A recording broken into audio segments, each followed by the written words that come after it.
Friends, एक और video confusing words को लेके आपके सामने। देखो, चेक चेक एक्सेंट सेम है, इसका मतलब जांच करना, इसका मतलब बैंक में जो चेक जमा कराते हैं। देखिए, चेक जांच करना अगर वर्ब होता है ना तो उसकी जब हिंदी करते हैं उसमें ना की आवाज आती है। जैसे राइट का मतलब लिखना, रीड मतलब पढ़ना, सिंग यानी गाना ना आएगा अगर हम वैसे बात करें तो मेरी आइडियोलॉजी पढ़ाते समय मैं जरूर यूज करता हूं। ठीक है, अब देखिए जांच करना, the auditor is checking the account.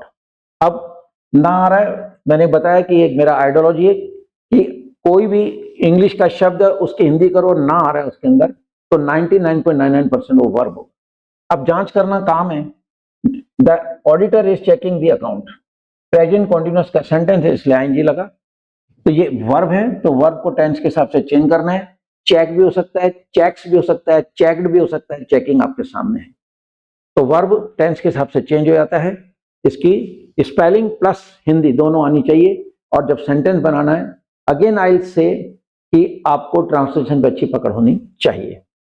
दूसरा था चेक। अभी बैंक में जो चेक जमा कराते हैं that is a piece of paper. ठीक, देखिए प्लीज कैश दिस चेक।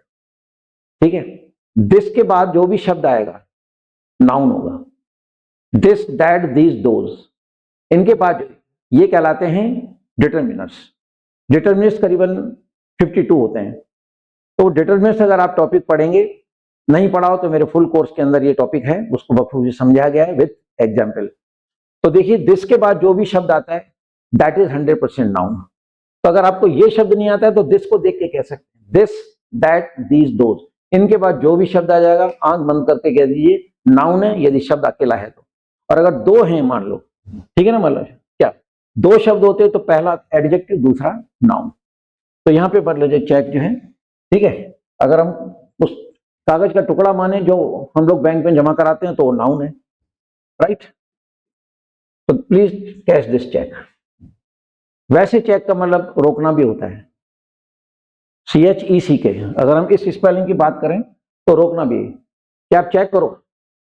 ठीक है, जैसे हम लोग मान लीजिए ना करप्शन को खत्म नहीं कर सकते हैं तो not possible to check the corruption, तो उसके लिए हम चेक भी यूज कर सकते हैं।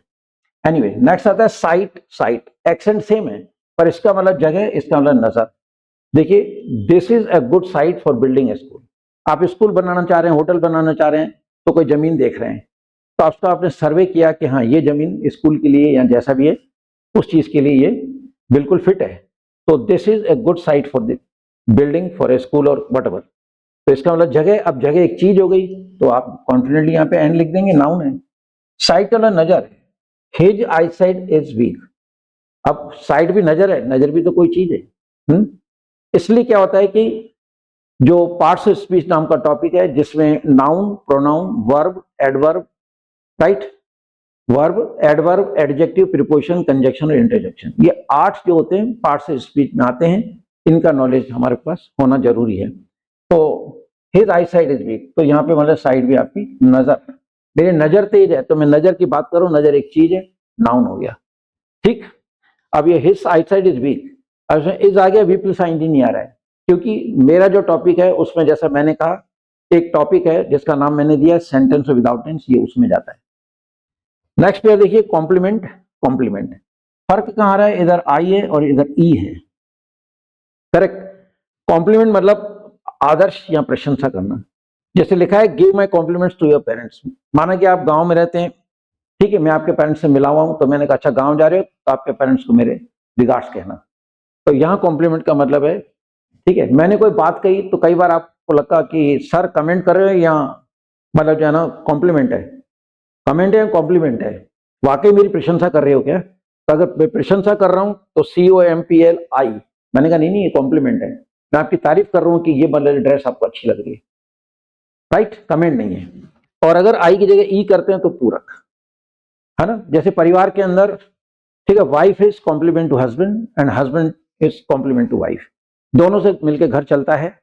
ठीक है, इंडोर वर्क वाइफ करती है, आउटडोर वर्क हस्बैंड करता है, ऐसे करके हमारी गृहस्थी की गाड़ी चलती है। तो वो एक दूसरे के पूरक हो गए। तो एज ए पूरक इसको यूज करें, स्पेलिंग का ध्यान रखें।